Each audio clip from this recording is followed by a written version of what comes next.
오늘은 하나님 없는 자신감은 위험하다. 하나님 없는 자신감은 위험하다라는 제목으로 하나님 말씀 증거하도록 하겠습니다. 이제 한 주간이 시작이 되었습니다. 시작할 때에 그 출발은 바른 계획으로 시작하는 것이 중요하다고 생각을 합니다. 아무 생각 없이 살 수는 없잖아요. 그래서 한 주간을 시작할 때 큰 그림을 그려야 될 것이고 첫 단추를 잘 꿰야 될 것이고 그 다음에 첫 열매 하나님이 굉장히 중요하게 여깁니다. 첫 시간은 기도로 시작하는 것이 중요하다고 생각합니다. 오늘 특별히 그 비즈니스 하는 사람들을 향해서 말씀하고 있습니다. 13절 보십시오. 들으라 너희 중에 말하기를 오늘이나 내일이나 우리가 어떤 도시에 가서 거기서 1년을 머물며 장사하여 이익을 보리라 하는 자들아. AD 1세기의 유대인들은 상인으로 명성이 자자했습니다. 아주 굉장히 유명했습니다. 이들의 이 유대인의 상술은 역사와 전통을 가지고 있습니다. 지금도 마찬가지 아닙니까? 유태인 그러면 장사꾼으로 인식이 되잖아요. 지금도 유태인의 상술 그러면 최고의 능력을 발휘하고 있습니다. 그런데 AD 1세기의 상황은 어떤 상황이었냐면 경제적으로 굉장히 융성하는 호황기였습니다. 그래서 신도시가 막 개발되고요. 우리나라도 뭐 작은 나라지만 그 신도시 개발되고 할 때 얼마나 건설이나 뭐 토목 이런 것이 융성했습니까? 그러니까 그때 새로운 도시들이 막 태어났다고요. 가이사라 빌립보 뭐 이런데 그런데도 새로 예수님 당시에도 그게 만든 지 얼마 안 되는 신도시들이거든요. 그다음에 역사적인 아프리카의 도시들 막 카르타고라든지 이런 데 있었지만 그 옆에 굉장히 많은 뭐 벵가지라든지 조그만 도시들이 막 새롭게 탄생되는 그런 때였습니다. 알렉산드리아, 뭐 카르타고 두 개만 있는 게 아니라 아프리카에 어마어마하게 많은 도시들이 새롭게 건설되는 그런 시대였다는 것입니다. 도시를 건설하면 상권이 형성돼야 될 거 아니에요.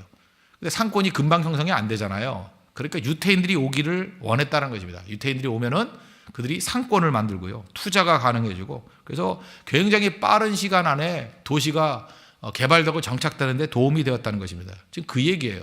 이 야고보서를 쓸 당시에 보면 유태인들이 외국에 나가서 투자하는 일이 굉장히 많았다는 것입니다. 그래서 뭐라 그래요? 어떤 도시에 가서 거기서 1년을 머물며 장사하여 이익을 보리라 하는 자들아. 그러니까 해외에 그 프론티어를 향해서 이렇게 프론티어를 향해서 나가서 투자했던 그런 사람들 향한 이야기라는 것입니다. 우리 가운데도 지금 자본주의를 살아가는 우리들도 비슷하죠. 우리 얼마나 돈을 벌까, 얼마나 성공할까, 얼마나 융성할까 그런 거 고민하고 있지 않습니까? 그런 사람들에게 주는 메시지라는 것입니다. 그래서 우리가 어떻게 준비해야 될 것인가. 우리 세 단계를 얘기하고 있습니다. 첫째는 아무리 우리가 계획을 세운다 할지라도 인간 계획의 허망함을 알아야 된다는 것입니다. 14절 보십시오. 내일 일을 너희가 알지 못하노다. 너희 생명이 무엇이냐? 너희는 잠깐 보이다가 없어지는 안개니라. 즉 1년 계획을 세우면서 투자하는 사람들 아닙니까? 그런데 성경은 뭐라고 얘기해요? 내일 일도 모르는 게 인간이야. 그러고 있다는 거예요. 잠언 27장 1절을 보니까 너는 내일 일을 자랑하지 말라. 하루 동안에 무슨 일이 일어나는지 내가 알 수 없음이니라. 우리 많은 사람들이 두려워합니다. 두려움의 뿌리는 어디에 있습니까? 내일은 나의 영역이 아니라는 것입니다. 내일은 하나님의 영토예요. 내일 어떻게 될지 아무도 모른다는 것입니다. 그래서 많은 사람들이 두려워하고 있다는 거예요. 그래서 하나님 없는 계획은요 언제나 안개 같습니다. 이번에도 제가 그 안면도에 갔더니 그 가는 날은 좀 안개가 자욱하더라고요. 그래서 바다가 잘 안 보였어요. 야, 이게 언제 사라지나. 뭐 제가 볼 때 느낌은 그랬어요. 이거는 뭐 1년 내내 이렇게 안개로 멀리 보이지 않는 그런 상황이 될 것이다. 그런 느낌이 있었는데 아침에 깨보니까 햇빛이 내리쬐거든요. 얼마나 멀리 보이는지 뭐 시력만 좋으면은 그저 뭐 몇십 킬로 정도도 보일 정도로 맑은 날씨가 되더라고요. 그때 느낀 게 뭡니까? 안개는 아무것도 아니라는 거예요. 햇빛만 내리쬐면은 1시간 안에 다 사라져 버리는 게 안개라는 것입니다. 우리 인생이 안개라는 거예요. 안개가 자욱할 때 보면 뭐가 이룬 것 같죠? 대단한 것 같죠? 그리고 하나님께서 빛을 한번 비춰버리면 아무것도 남지 아니하는 그냥 사라지는 그런 것이 인생이라는 것입니다. 인생은 안개다. 또 다른 성경 보니까 인생은 그림자다. 그림자는 아무것도 아니잖아요. 실체가 아니잖아요. 그러니까 실체 아닌 걸 가지고 인생 걸지 말라는 것입니다. 제가 지금도 안타까운 죽음을 본 것 중에 하나가 그런 거였습니다. 어떤 그 남자 성도분이었는데 그 미국에 유학을 갔습니다. 얼마나 열심히 공부하고 일하면서 공부를 했는지 모릅니다. 열심히 뛰었습니다. 뭐 그분은 언어도 뭐 4개국어인가 5개국어를 하고 그렇게 잘 준비했어요. 미국에서 16년 동안 공부하고 돌아오셨습니다. 돌아와가지고 박사학위를 2개 받고요. 얼마나 유능한 인재인지 몰라요. 근데 한국 오자마자 4일 만에 교통사고로 돌아가셨어요. 제가 그 장례식을 뭐 제가 주관한 건 아니지만 그 옆에서 보면서 얼마나 많은 사람들이 안타까운지 모릅니다.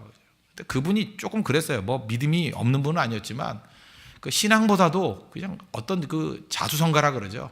너무 어려운 상황 속에서 자기 힘으로 그냥 한 가지라도 더 하려고 욕심부리고 사실 그 박사기 2개 받는다는 게 쉬운 게 아닌데, 그죠? 얼마나 열심히 뛰었는지 그 아내가 그런 얘기를 하더라고요. 잠도 제대로 못 자고 자기 인생은 거의 없이 오로지 앞을 향해서만 뛰었던 사람인데 그러더라고요. 그분의 인생에 대한 평가는 하나님이 하시겠지만, 전 잘 모르겠지만 인생의 안개라는 건 그때 느낄 수 있었어요. 야, 저 아무것도 아니구나. 그죠? 막 그럴 바에는 미국에 16년 동안 여행을 다녔으면 얼마나 놀러 다녔겠어요. 그죠? 16년 동안에 만약에 그런 일이 있다 그러면 딴 거 해야죠. 그래서 여러분들, 내 생명이 하나님 앞에서 보장된 게 아니기 때문에 뭘 하고 난 다음에 그 다음에 뭐 하겠다, 그건 아니에요. 동시에 다 해야 돼. 동시에. 공부도 하면서 기도해야 되고요. 돈도 벌면서 전도해야 되고요. 나중에 뭐 다 벌고 난 다음에 뭐 한다. 그건 벌써 교만한 얘기예요. 미래가 자기 거라고 생각하기 때문에 그렇잖아요. 그래서 그때 해야 돼. 지금 예배 드리면서 사업해야 되고요.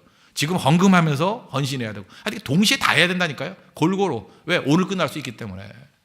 허망한 게 인생이라는 것입니다. 미루지 마십시오. 허망한 것 중에 하나가 우리 박태환 선수 기억나지 않습니까? 4년 동안 올림픽 위해서 죽어라 준비했어요. 얼마나 준비를 열심히 했는지. 근데 뭐 출발하는 총소리 나기 전에 뛰어들었다고 탈락했잖아요. 얼마나 허망할까, 그죠? 4년 동안 먹지도 못하고, 그죠? 맨날 우통 벗고 머리가 허해질 정도로 수영했는데 2번 미리 뛰어들어가지고 탈락. 인생이 그런 거잖아요. 그런 거 보면 박태환 선수가 대단한 사람이에요, 그죠? 그런 역경을 딛고 또 수영할 마음이 생기니. 여기 있는 사람 가운데 대다수는 4년 동안 죽도록 고생했는데 미리 뛰어들었다가 탈락. 그랬으면 아마 지긋지긋해. 물은 쳐다보기 싫어. 그럴 거예요, 그죠? 또 도전해가지고 금메달 땄잖아요. 훌륭한 선수예요, 그죠? 인생이 그런 거라고, 인생이. 내가 준비 잘 됐다고 다 되는 게 절대로 아니라는 것입니다. 이 헛된, 이 인간에게 허망하다는 걸 보여주는 거는 우리 누가복음 12장에 나오지 않습니까? 19절. 거기 어리석은 부자. 우리는 어리석은 부자의 액센트를 두지만 영어로는 rich fool이에요. 이제 부자인 바보예요. 부자인 바보, rich fool. fool, 바보라고, 바보. 여러분은 어리석어도 부자 되길 원하시죠? 그죠? 어리석은 부자. 뭐 이런데, 그죠? 그 영어적인 표현이 훨씬 다른 것 같아요. 그죠? 바보의 바보, 부자인 바보, rich fool. 바보라고, 바보. 이 바보, 어떤 바보예요? 19절 보니까 또 내가 내 영혼에게 이르되 영혼아 여러 쓸 물건을 많이 쌓아두었으니 평안히 쉬고 먹고 마시고 즐거워하자 하리라. 이건 자기 계획이에요. 자기 생각이에요. 그런데 하나님이 뭐라 그랬어요? 하나님은 이르시되 어리석은 자여 오늘 밤에 내 영혼을 도로 찾으리니 그러면 내 준비한 것이 누구의 것이 되겠느냐? 너 미래가 네 거라고 생각하지 마라. 하나님이 거두어가면 끝나는 거 아니냐? 죽음에 대해서 묵상해야 돼요. 여러분, 죽음에 대해서 묵상하는 거 제일 좋은 게 뭐냐? 시편 49편입니다. 시편 49편. 저는 하여튼 시편 49편은 자주 읽어요. 자주 읽으면서 죽음에 대해서 우리가 어떻게 준비하고 인생이 얼마나 허망한 것인지, 하나님 앞에서 우리가 어떻게 살아야 될지 보여주는 게 시편 49편이에요. 특별히 17절에 보면 그가 죽음에 가져가는 것이 없고. 그 인생 가운데 그래요. 한번 이렇게 넘어져 보고 이렇게 한번 그 사업도 망해보고 이런 사람 금방 알아요. 아무것도 아니라는 거. 한 번에 날아간다는 거. 가져가는 거 하나도 없어요. 죽으면 더 할 거 아니에요. 아무것도 못 가져요. 우리 보통 공수래 공수거 뭐 어른들 맨날 그런 얘기 많이 하는데 빈손으로 왔다가 빈손으로 간다고. 그 로마 사람들이 제일 좋아하는 라틴어 성구 있죠. 성구. 그 거룩한 문구. 메멘토 모리라는 거. 메멘토 모리. 아마 한국 사람들이 아는 라틴어는 둘밖에 모를 거예요. 메멘토 모리와 카르페 디엠. 그 두 개밖에 모르죠? 이것도 모르는 사람이 있으면 그냥 넘어갑시다. 그죠? 메멘토 모리가 뭐예요? 죽음을 기억하라잖아요. 죽음을 기억하라. 죽는다 너. 그래서 뭐 그 마르크스 아우렐리우스라는 그런 뭐 황제가 그 옆에 뭐 신화 하나를 뒀다면서요. 밤낮 뭐 언제나 너 죽는 거 기억하라. 죽는 거 기억하라. 라틴어로. 그죠? 메멘토 모리. 죽는다는 거. 우리 날마다 들어야죠. 이 기독교 문화권 밖에 있는 사람들도 이런 지혜가 있었잖아요. 또 하나 뭐예요? 카르페 디엄, 뭐 이 순간을 누려라, 뭐 이런 거.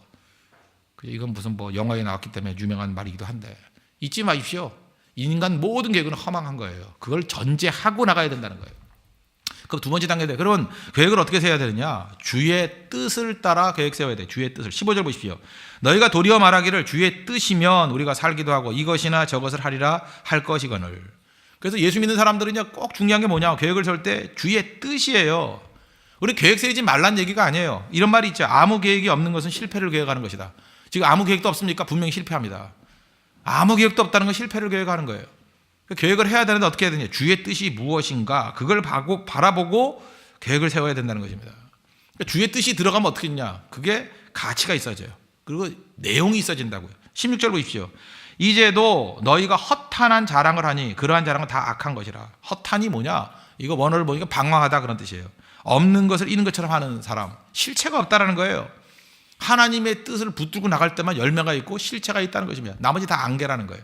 우리 인생에 안개되지 아니하고 실체 있는 인생이 되기 위해서는 주의 뜻과 내 인생을 묶어야 돼요. 주의 뜻.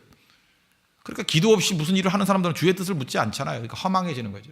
잠언 16장 1절 보니까 마음의 경영은 사람에게 있어도 말의 응답은 여호와께로부터 나오느니라. 그래서 주의 뜻을 물으면서 계획 세워야 되기 때문에 우리는 기도 없이는 계획 세울 수가 없어요. 기도 없이는 살 수가 없다고요. 그래서 하나님 없는 자신감, 기도 없는 자신감 위험합니다. 그거 허망한 거예요. 안개 같습니다. 아무것도 아닌 거라고요. 하나님 없는 자신감 나타냈던 대표적인 사람 나폴레옹 아니에요? 나폴레옹. 자기가 승승장구했습니다. 유럽 다 제패하고.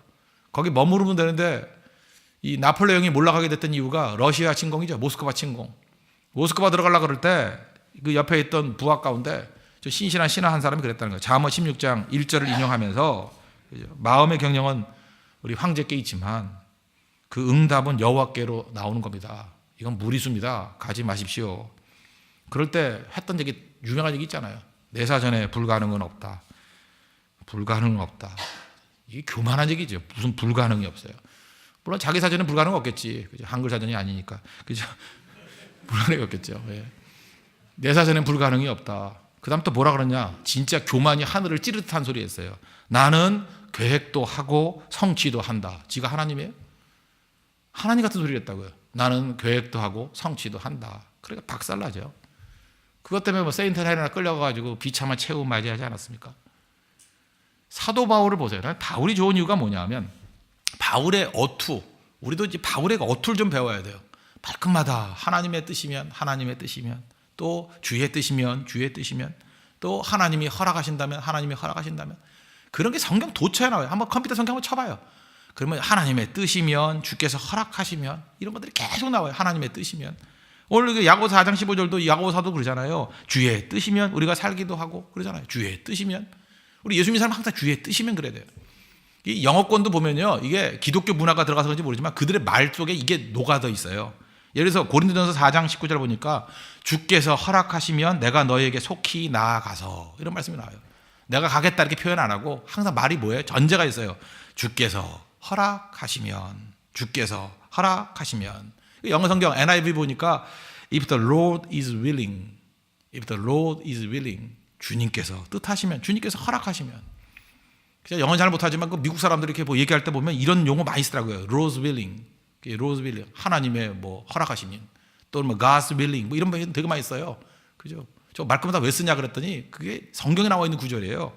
If the Lord is willing 하나님이 허락하신다 그러면 하나님의 뜻이라면 하나님이 허락하신다면 그의 말 속에 이런 용어가 막 녹아 있다고요. 그래서 기독교도 우리가 이제 100년 넘지 않았습니까? 우리 용어 가운데도요 이 믿음에 관한 용어를 갖다 막 녹여야 돼. 그래서 우리가 말들을 만들어내야 돼. 말들을 그죠? 하나님의 뜻이라면. 그래서 우리 말끝마다 그렇게 하면 돼요. 주의 뜻이라면 항상 그렇게 하라고요. 너 내일 만나. 내일 만나게 될지 안 만나게 어떻게 알아요? 항상 말할 때 돼요. 우리 데이트할 때도 주님의 뜻이라면 내일 12시에 만나요. 꼭 그래야 된다고요. 주님의 뜻이라면. 주님이 허락하신다면. 우리 말끝마다 그게 나와야 돼요. 그래서 아이들한테 그걸 교육시켜야 돼요. 그죠? 주님의 뜻이라면 다음 주에 보겠지? 이러고 그죠? 주님이 허락하신다면 우리가 결혼도 이루어지겠지? 그냥 내가 너를 사랑해 이게 표현이 아니에요. 주님이 허락하신다면 우리 아름다운 가정 이룰 수 있어. 주님이 허락하신다 그러면 우리 교회 부흥이 있을 수 있어. 주님이 허락하신다 그러면 우리 사업체가 주님 앞에 크게 쓰임 받을 수 있어. 이 말이 중요한 거예요. 말이 하나님의 뜻입니다. 하나님의 뜻.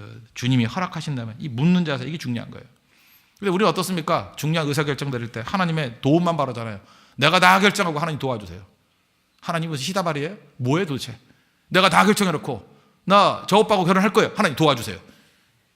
그 하나님 뜻이에요 그게? 다 찍어놓고 나 저 여자 좋아요. 하나님 도와주세요. 맨날 이런 식이 아니에요. 나 이제 다 결정했어요. 하나님 도와주세요. 나 사업 결정 다 끝났어요. 주님 도와주세요. 주님 우리 종이에요? 아니죠. 주님의 뜻이 무엇입니까? 주님 허락하시면 이게 이루어질 것입니다. 주님 허락하시면 갈 겁니다. Rose willing. 그게 우리에 꼭 필요하다는 것입니다. 그래서 우리의 모든 계획 가운데 주님의 허락하시면 주님의 뜻이라면 이 자세로 살아가는 우리 믿음의 종 되기를 바랍니다. 그 세 번째 단계는 뭐냐 하면 이젠 실천해야죠. 17절을 보십시오. 그러므로 사람이 선을 행할 줄 알고도 행하지 아니하면 죄니라. 중요한 게 뭐예요? 인간의 모든 계획은 허망하다. 그거 깨닫고 주님의 뜻이라면 주님의 뜻 가운데 계획을 세우고 그 다음 할 일은 뭐예요? 실천이에요. 실천. 행해야죠. 그래서 성경은 뭐라 그래? 믿음은 걸음. 그래서 저는 신앙이란 말보다 더 좋은 게 신앙 생활이에요. 신앙생활. 요즘에 성도들이 참 좋대요. 그리고 뭐 순종하는 사람들 되게 많아요. 새벽기도 안 나오는 사람 새벽기도 시작하고 11조 안 하는 사람들로 어저께 제가 뭐 설교 중에 뭐 한 줄밖에 안 얘기를 했는데 또 11조 안에서 뭐 회개합니다 그런 분들이 한 6분 중에 있더라고요. 뭐 11조 떼먹었습니다 하고 쭉 써놓고 소급해서 올리고 나 웃겨가지고 진짜. 그래서 내가 이메일 하나 보냈죠. 그래 다 용서하였노라 뭐 이렇게 농담으로. 예. 근데 그 자세가 되게 중요한 것 같아요. 그죠? 무슨 한 줄의 메시지를 가지고도 와닿다라는 거예요. 실천하잖아요. 변화되잖아요. 얼마나 그게 풍성한 거겠습니까? 그죠? 실천이 실천. 하나님께서 우리에게 모든 은혜와 권능 다 주셨잖아요. 이제 뭐예요? 하면 되는 거죠. 하면. 제가 뭐 그런 예와 옛날 많이 들었었는데 제가 옛날에 그 어떤 그 병원에 갔을 때 무슨 저널을 하나 읽어봤어요. 거기에 나와 있던 얘기인데 그 참 재밌는 얘기 같아요.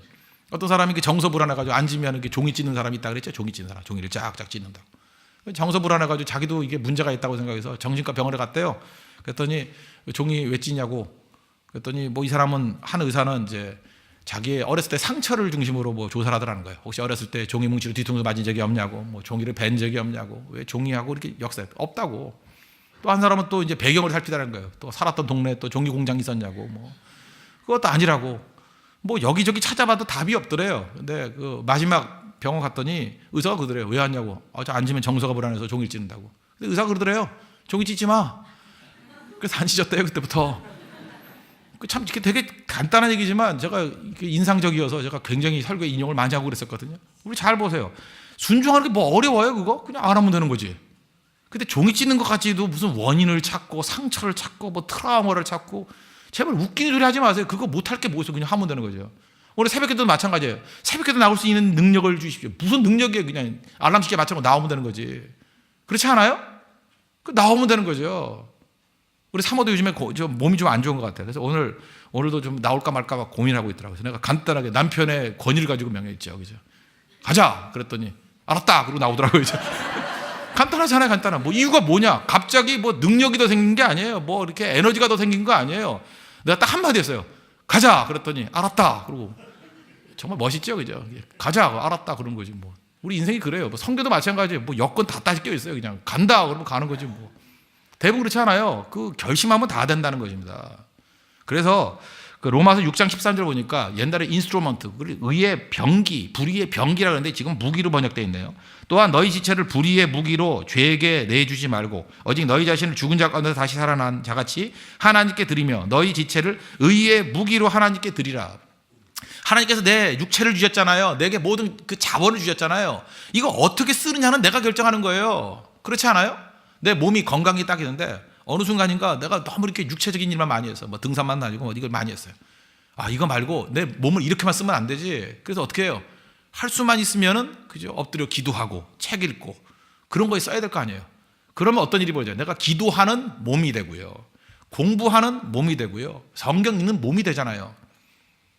내가 오늘 너무 많이 그죠? 인터넷 검색을 하면서 너무 많이 노는 거 맨날 무슨 뭐 유럽 축구하는 거 그런 것만 보고 있었어요. 그죠? 계속해서 그죠? 도르트문트가 이기느냐, 뭐 바이에른 뮌헨이 이기냐 그거 보고 또 보고 내가 아무리 생각해도 목사로서 이렇게 눈만 감으면 축구공만 왔다 갔다 하게 이거 문제가 있잖아요. 내가 오늘 이렇게 살면 안 되겠다. 그러니까 그 다음 하는 게 뭐예요? 어디 찾아가가지고 좋은 말씀을 듣는다든지 묵상을 듣는다든지 뭐 좋은 뭐 기독교 영화를 본다든지 이게 바뀌어야 될 거 아니에요. 내 몸을 어디에 쓰는지에 따라서 달라지잖아요. 내가 전화를 걸었는데 계속 수다만 떨었어요. 1시간씩 수다를 떨었어. 이거 아니죠. 내가 1시간 했으니까 이제 1시간은 전화해서 신방을 하든지 격려라든지 전도라든지 하겠다. 결국은 내 몸은요 어디 쓰느냐에 따라서 달라진다고요. 내 입술이 욕하는 데 쓰면 그 욕하는 인생이 되는 거고요. 내 입술을 열어가지고 찬송과 감사를 하면 감사하는 사람 되는 거라고요. 내 몸은 내가 쓰는 거예요. 그죠? 어디에? 좋은데 하나님의 은혜 가운데 쓰임받는 그런 모습이 있어야 된다는 것입니다. 그래서 내 몸 어떻게 살아야 돼요? 데살로니가서 5장 16절 보니까 항상 기뻐하라. 기뻐할 있는 게 아니에요. 그냥 기뻐하래요. 명령이잖아요. 기뻐해야 돼 무조건. 그래서 기쁘지 않아도 막 웃어요. 그죠? 막 기쁘다 그러고. 그 다음에 또 어떻게 해야 돼요? 쉬지 말고 기도하라. 그러면 지금 기도가 안 됐다. 해야지. 자꾸 그러지 말고 그냥 엎드려서 1분이라도 기도하라고. 2분이라도 기도하라고요. 묘한 게 뭐냐? 1분 기도하면요 5분 기도할 힘이 생기고요. 5분 기도하면 10분 기도할 힘이 생기고요. 10분만 기도하면 그 다음에 발동이 걸려요. 이게. 처음부터 1시간 기도하겠다 그런 마음 먹지 말고 자투리 시간을 활용하세요. 그죠? 1분이고 2분이고 기도하면 그게 계속 불이 붙어요. 제가 성경 말씀을 읽을 때도 마찬가지예요. 어떤 때는 시편을 제가 좋아하는데 시편에 1권, 2권, 3권, 4권, 5권까지 돼 있잖아요. 오늘은 2권만 읽어야지. 너무 은혜가 돼가지고 2권부터 그냥 5권까지 다 읽어버릴 때도 있고요. 시작이 중요해요, 시작이. 그래서 말씀으로 충만해지는 게 있지 않습니까? 그러니까 기도도 그렇고 말씀도 그렇다는 거예요. 범사에 감사하라. 모든 거 감사하라. 표현하세요. 잠깐 표현하라고요. 요즘에 그 헌금 봉투에 쓰는 그 기도 제목 놓고 제가 기도하고 있거든요. 다 읽고 있어요. 그거 많이 쓰세요. 거기다가 온라인으로 헌금하신 분들도 거기다 기도 제목 따로 넣어가지고 주세요. 그러면 같이 기도한다고요. 표현해야 돼. 말로 표현해야 돼요. 글로 표현해야 돼요. 그럴 때 우리의 삶 가운데 감사가 머물러 있고요. 잠깐만 표현하면 머물러 있어요. 표현하면. 제가 그런 얘기 했죠. 이렇게 지나가는 게 있는데 야 좋아요. 그럼 머물러 있어요. 예를 들어서 음식을 먹을 때 나는 이거 계란말이가 맛있네요. 그러면요 반찬에서 계란말이가 안 사라져요. 내가 말을 하면 머물러 있어. 근데 내가 혼자만 좋아하는 거야. 숨기면서 이거 되게 맛있는데 내가 맛있다 그러면 훔쳐가니까 누가 뺏어 먹으니까 가만히 숨겨야지. 그 다음부터 사라져요.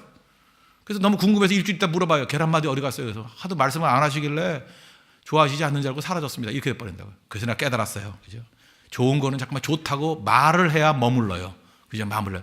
계란말이 맛있어요. 그죠? 그래야 머무른다고. 그죠?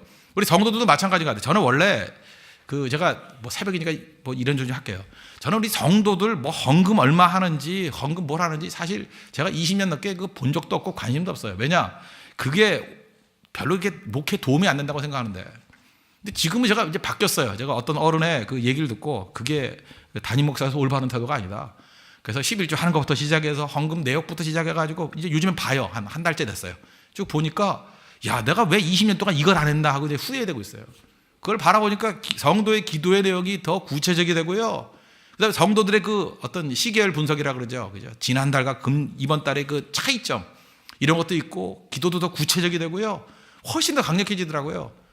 저는 옛날에 그 성도들을 공평하게 대한다고 안 본다가 그게 공평한 줄 알았더니 아니에요. 그게 무관심이었어요. 무관심. 그거 아니죠. 구체적으로 들어가야죠. 보고 외쳐야죠. 실천해야죠. 그거 붙들고 그다음에 더 부족한 부분이 있으면 이분이 더 세워지게 해달라고 간구하는 분이 있어야죠. 여러분 그렇게 인생 살라는 거예요. 그래서 여러분들 우리 모든 성도들은 좀 영적인 비즈니스맨이 다 됐으면 좋겠어요. 그죠? 자기 계획 세우는 거다 험한 거다 깨버리고 주의 뜻이라 그러면 그래서 계획 세우고 그다음 할 일이 뭐예요? 실천이에요. 간단한데 인생은 계획 세우고 주의 뜻 가운데 계획 세우고 실천하면 열매가 얻게 돼 있어요. 그리고 다시 돌아와서 감사하고 또 계획 세우고 실천하고 또 주님께 도와서 감사하고 이 사이클이 긴박하게 돌아가게 되면 우리 삶 속에 포도송이보다 더 많은 풍성한 열매를 거두는 승리하는 종이 될 것입니다. 우리 일주일 동안도 그런 승리를 맛볼 수 있는 거룩한 백성 되기를 축원합니다. 다 같이 간구하도록 하겠습니다. 인간 계획의 험악함을 깨닫고 주의 뜻대로 계획 세우고 실천하게 해주십시오. 열매 풍성히 거두고 그래서 일주일 단위로 우리 변화되는 모습을 보입시다. 나 이거 변화되고 이런 열매가 얻었어. 그래 간증이 있고 승리가 있고 외침이 있는 거룩한 종들 되게 해달라고 다 같이 하나님 간구하도록 하겠습니다.